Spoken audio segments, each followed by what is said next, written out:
Hi hello ബെനീസ് വ്ലോഗ്സിൻ്റെ ഒരു പുതിയ വീഡിയോയിലേക്ക് എല്ലാവർക്കും വീണ്ടും സ്വാഗതം. ഇന്നത്തെ വീഡിയോ സ്വിറ്റ്സർലൻഡിലെ ലൊക്കാർണോയിൽ നിന്ന് ഇറ്റലിയിലെ ഡൊമോഡോസോളയിലേക്കുള്ള സെൻട്രൽ വാലി പ്രകൃതി രമണീയമായ ട്രെയിൻ യാത്രയുടെ അവസാന ഭാഗമാണ്. സ്വിറ്റ്സർലൻഡിൻ്റെ തെക്ക് ഭാഗത്ത് സ്ഥിതി ചെയ്യുന്ന ഒരു പട്ടണമാണ് ലൊക്കാർണോ. ഡൊമോഡോസോള വടക്ക് പടിഞ്ഞാറൻ ഇറ്റലിയിലുള്ള പട്ടണമാണ്. ഇതിൻ്റെ വീഡിയോ 3 ഭാഗങ്ങളായാണ് തയ്യാറാക്കിയിരുന്നത്. ആദ്യത്തെ 2 ഭാഗങ്ങൾ നമ്മൾ ഓൾറെഡി കണ്ടു കഴിഞ്ഞു. ഇത് 3ാമത്തെ ഭാഗമാണ് ഇന്ന് കാണുന്നത്.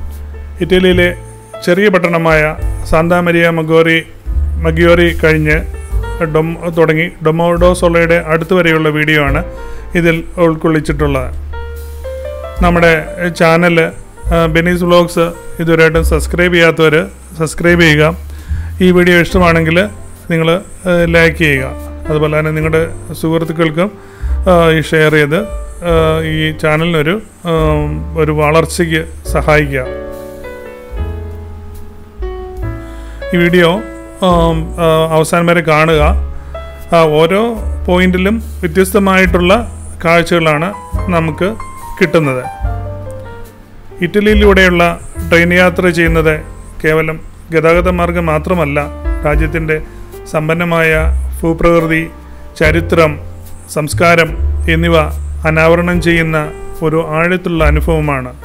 സാന്താ മരിയ മാഗ്ഗിയോറിൽ നിന്ന് മസാറയിലേക്ക് ട്രെയിൻ യാത്ര ചെയ്യുമ്പോൾ ഇടതുവശത്തിരിക്കുന്നവർക്ക് ഒരു അദ്വിതീയമായ അവസരമുണ്ട്. വാൽ വികാസോയുടെ ശാന്തമായ പ്രകൃതി ദൃശ്യങ്ങളിൽ നിന്ന് ട്രെയിൻ പിഡ്മോണ്ടിനെ സമീപിക്കുമ്പോൾ അടകിയവും പരുക്കൻ്റേതുമായ ഭൂപ്രദേശത്തേക്ക് മാറുന്ന ഒരു ദൃശ്യവിവരണമാണ് നമുക്ക് ഇവിടെ കാണാൻ സാധിക്കുന്നത്.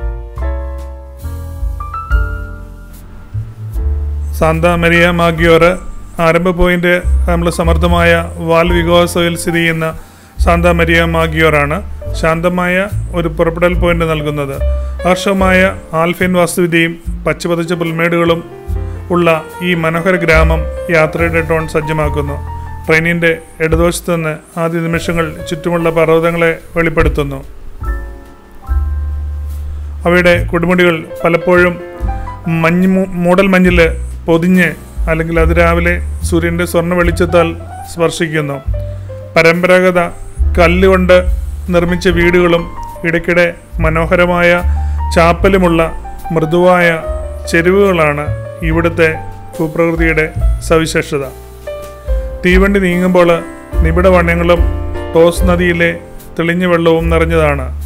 കാലാതീതമായ ശാന്തതയോടെ ഈ നദി ഒഴുകുന്നു. ഇറ്റാലിയൻ ആൽപ്സ് പർവ്വതനിരകളുടെ തൊട്ടുകൂടാത്ത സൗന്ദര്യത്തെ പ്രതിഫലിപ്പിക്കുന്ന യാത്രയുടെ ഈ പ്രാരംഭ ദൈർഘ്യം സമാധാനപരമായ ഒരു ആമുഖം നമുക്ക് പ്രദാനം ചെയ്യുന്നു. നമ്മളവിടെ നോക്കുവാണെങ്കിൽ കാണാം, ആ നടുക്ക് ഭാഗത്തുള്ള ഈ മലയുടെ മുകളിൽ മഞ്ഞ് ഉണ്ട്. മഞ്ഞ് ഉരുകി താഴോട്ട് പോയിക്കൊണ്ടിരിക്കുന്നു. ആ മഞ്ഞുരുകുന്നതാണ് നമ്മുടെ ഇവിടുത്തെ ഈ തോടുകളിലൂടെ വന്ന് ഈ നദികളിലൂടെ ഒഴുകിപ്പോകുന്നത്.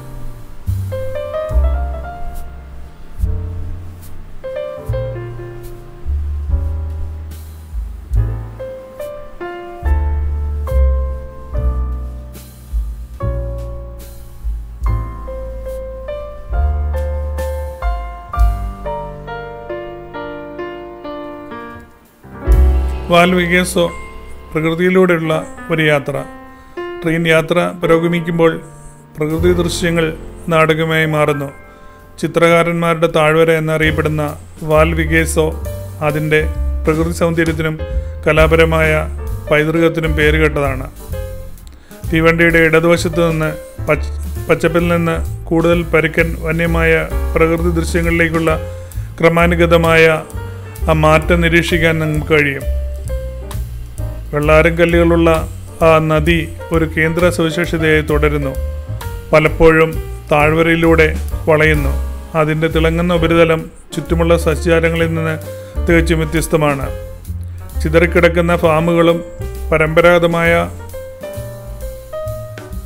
വീടുകളും അവയുടെ ടെറക്കോട്ട മേൽക്കൂരകളും പച്ചപ്പിൻ്റെ പശ്ചാത്തലത്തിൽ വേറിട്ട് നിൽക്കുന്നത് ഈ കാഴ്ച ഇടയ്ക്കിടെ നമുക്ക് പ്രദാനം ചെയ്യുന്നു. പ്രാദേശിക ജീവിതത്തിൻ്റെ നേർക്കാഴ്ചകൾ പുറത്തു വരുന്നു. കർഷകർ അവരുടെ ഭൂമിയെ പരിപാലിക്കുന്നു. കുട്ടികൾ നദീതീരത്ത് കളിക്കുന്നു. കുടുംബം നടത്തുന്ന ചെറുകിട ബിസിനസ്സുകൾ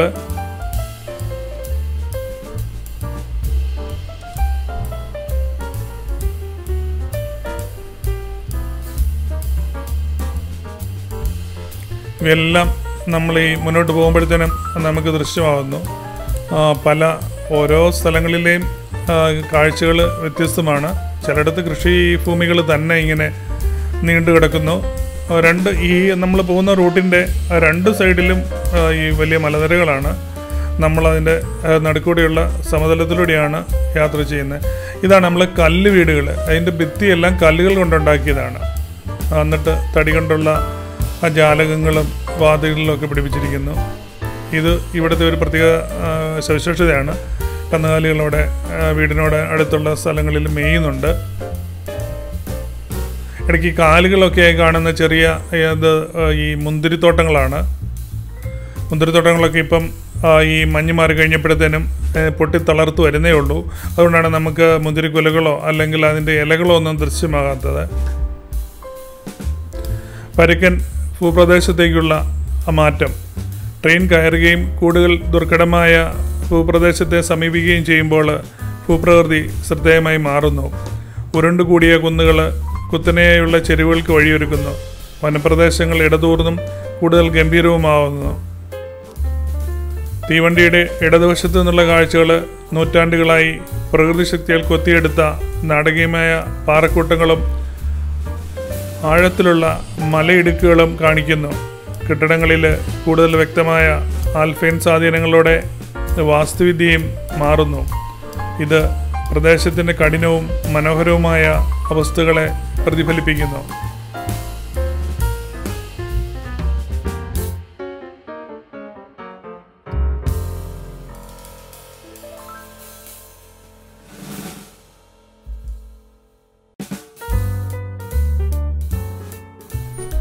ഒറ്റപ്പെടലിൻ്റെയും മഹത്വത്തിൻ്റെയും ബോധം കൂടുതൽ പ്രകടമാകുന്നത് പ്രദേശത്തിൻ്റെ സ്വാഭാവികത മഹത്വത്തെ ഉയർത്തിക്കാട്ടുന്നു. തീവണ്ടിയുടെ സുസ്ഥിരമായ കയറ്റം മലകളുടെ വശങ്ങളിൽ പറ്റിപ്പിടിച്ചിരിക്കുന്ന പോലെയുള്ള ചിതറിക്കിടക്കുന്ന പാറക്കെട്ടുകളുടെയും കാഴ്ചകൾക്കൊപ്പമാണ്. നിബിഡമായ താഴ്വരകളും പരുക്കൻ പർവ്വതങ്ങളും തമ്മിൽ ഉള്ള വൈരുദ്ധ്യം ശ്രദ്ധേയമാണ്. ഇത് പ്രകൃതിയുടെ ശക്തിയുടെയും സൗന്ദര്യത്തിൻ്റെയും ഒരു ദൃശ്യ വിവരണം സൃഷ്ടിക്കുന്നു.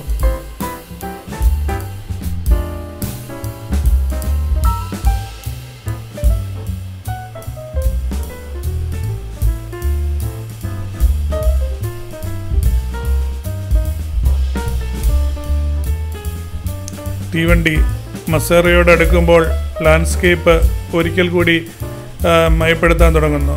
ദുർഘടമായ ഭൂപ്രദേശത്ത് നിന്ന് കൂടുതൽ ആക്സസ് ചെയ്യാവുന്നതും സ്ഥിരതാമസമാക്കിയതുമായ പ്രദേശത്തേക്ക് മാറുന്നു.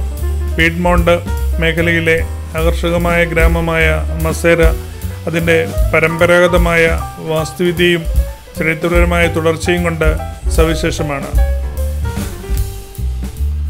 ട്രെയിനിൻ്റെ ഇടതുവശത്തുള്ള കാഴ്ചകൾ മുന്തിരിത്തോട്ടങ്ങളുടെയും വയലുകളുടെയും ദൃശ്യങ്ങൾ പ്രദാനം ചെയ്യുന്നു. ഇത് പ്രദേശത്തിൻ്റെ കാർഷിക സമൃദ്ധിയെ പ്രതിഫലിപ്പിക്കുന്നു. ഇതൊരു നല്ല ഈ നദിയാണ്, നദിയുടെ പാലമാണ് കാണുന്നത്. വെള്ളം ഇപ്പം കുറവായ കൊണ്ടാണ്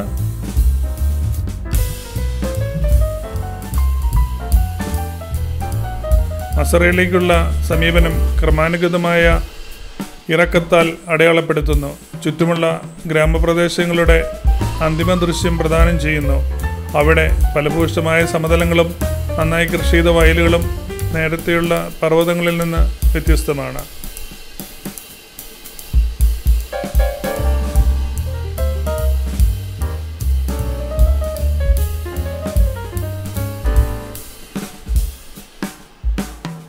പഴയ കോച്ചുകളൊക്കെ ആ സൈഡിൽ ഇട്ടിരിക്കുകയാണ്.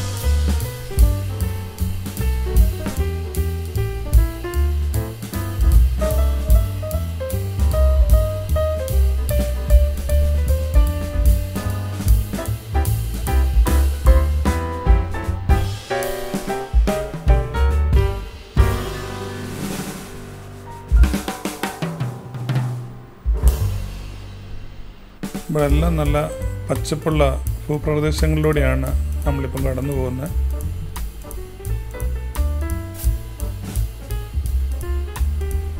വെള്ളാരങ്കലിലുള്ള ആ നദികൾ ഇങ്ങനെ വെള്ളത്തിൻ്റെ കൂടെ ഒഴുകി വന്ന കല്ലുകൾ ഒഴുകി അതിങ്ങനെ ചെറിയ ചെറിയ സ്റ്റോൺസ് ആയിട്ട് ഇങ്ങനെ മാറിക്കിടക്കുന്നു. ലെഫ്റ്റ് സൈഡിൽ മുഴുവൻ ഈ വെള്ളാരങ്കല്ലുകളാണ് കിടക്കുന്നത്.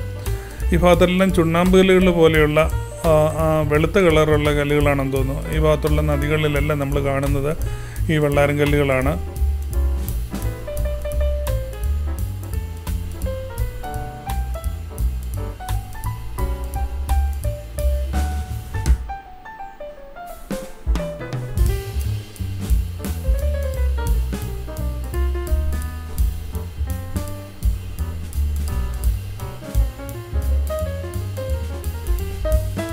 ട്രെയിനിൻ്റെ ഇടതുവശത്തുള്ള സാന്താ മരിയ മഗ്യോറിൽ നിന്ന് മസറയിലേക്കുള്ള ഈ യാത്ര വൈവിധ്യമാർന്ന ഇറ്റാലിയൻ ഭൂപ്രകൃതിയിലൂടെയുള്ള ആകർഷകമായ ഒരു യാത്ര നമുക്ക് പ്രദാനം ചെയ്തു.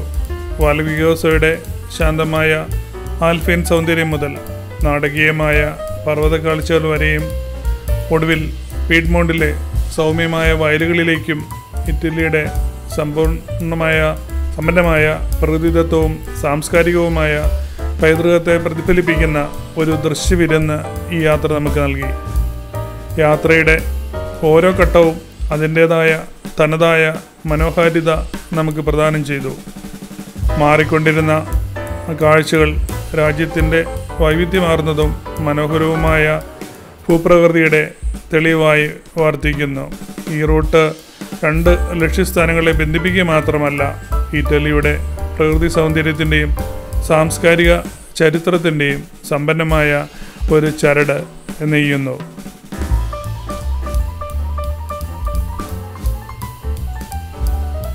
നമ്മുടെ ബെനീസ് വ്ലോഗ്സ് ഇതുവരെയായിട്ട് സബ്സ്ക്രൈബ് ചെയ്യാത്തവർ സബ്സ്ക്രൈബ് ചെയ്യുക. അതുപോലെ തന്നെ ഈ വീഡിയോ ഇഷ്ടമാവുകയാണെങ്കിൽ ലൈക്ക് ചെയ്യുക. ഇപ്പം നമ്മുടെ ഈ ലൊക്കാർണോയിൽ നിന്ന് ഡൊമോസോഡയിലേക്കുള്ള നമ്മുടെ ഈ യാത്രയുടെ അവസാന ഭാഗമാണ്. ഈ യാത്ര ഇവിടെ കൊണ്ട് തീരുവാണ്. ഇനി അടുത്ത വീഡിയോയിൽ നമ്മൾ കാണുന്നത് വരെ എല്ലാവർക്കും നന്ദി, നമസ്കാരം.